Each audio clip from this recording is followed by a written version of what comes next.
Hi, everybody, and welcome back. Last night we left the story of Ruth and Naomi off kind of in the middle.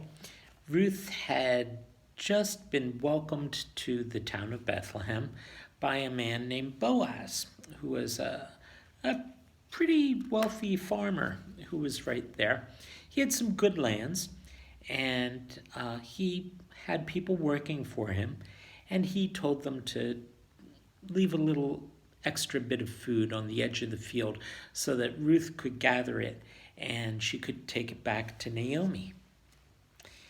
And he even said, you can let her share the water jugs and have something to drink in the middle of the day when it gets hot. So here's how the story continues.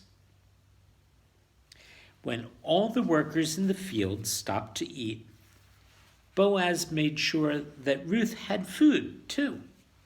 See, here's a picture we stopped with last night. She's gathering food, and there's Boaz in the background talking with one of the workers and saying, "Hey, I notice she's needs a little bit of help. Why don't you go ahead and let her have something to eat and something to drink?" That's a good thing to do, to share.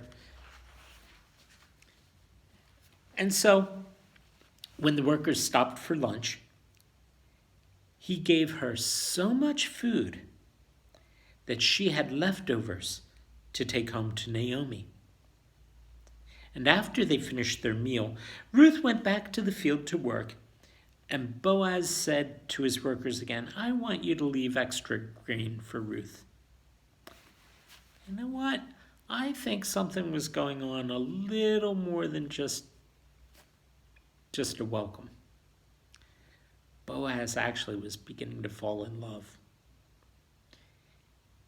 Boaz cared for Ruth. He thought she was very kind for taking care of Naomi. Sometimes that can be very attractive. It isn't just that somebody's pretty or handsome. It's how they act that impresses people. And people notice that. It's not always whether somebody's rich or poor. It's what's in their heart that people notice.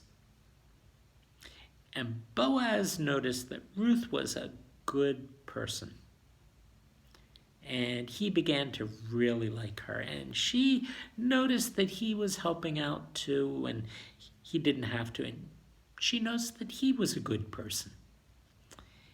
And I think God was smiling on both of them. What happened was this.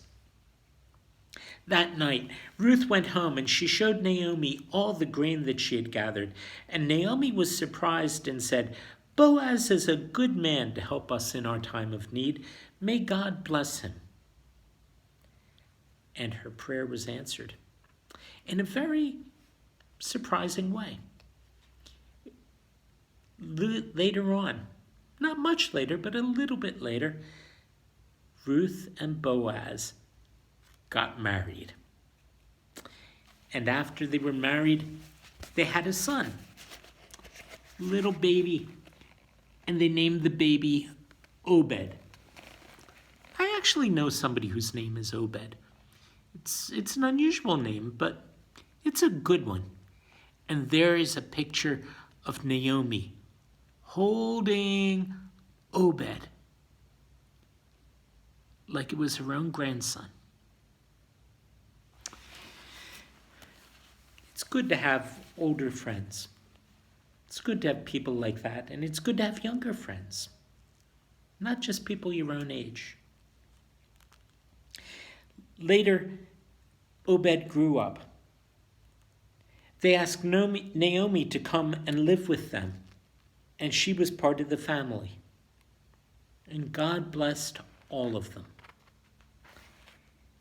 And even though it's not written in this part of the book here, in the full Bible, I'll tell you something happened. Obed grew up, and he had a son, and the son's name was Jesse. No? Never heard that name? Well, Jesse grew up, and Jesse had a whole bunch of sons. And the youngest of his sons was named David. And I know you've heard of David, who came from Bethlehem.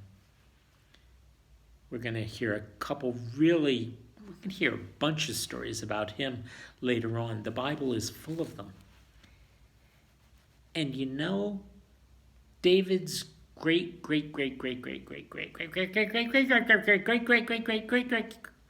etc. grandson was somebody else who was born in Bethlehem. And that's a name I know you've heard. It was Jesus. Good things may happen a lot longer than we can possibly imagine when we show God's love to each other and care for one another. And that's what happened with Ruth and Naomi and Boaz and Obed and Jesse and David and the whole bunch of them. So wherever you are, be nice to your friends. Be nice to the people that could be your friends. Be nice to your parents. Be nice to your brothers, sisters, cousins, aunts, uncles. Because everybody can use a little bit of help sometimes, and everybody needs some love sometimes. And it might just be you who's the person to share it. But for now, good night.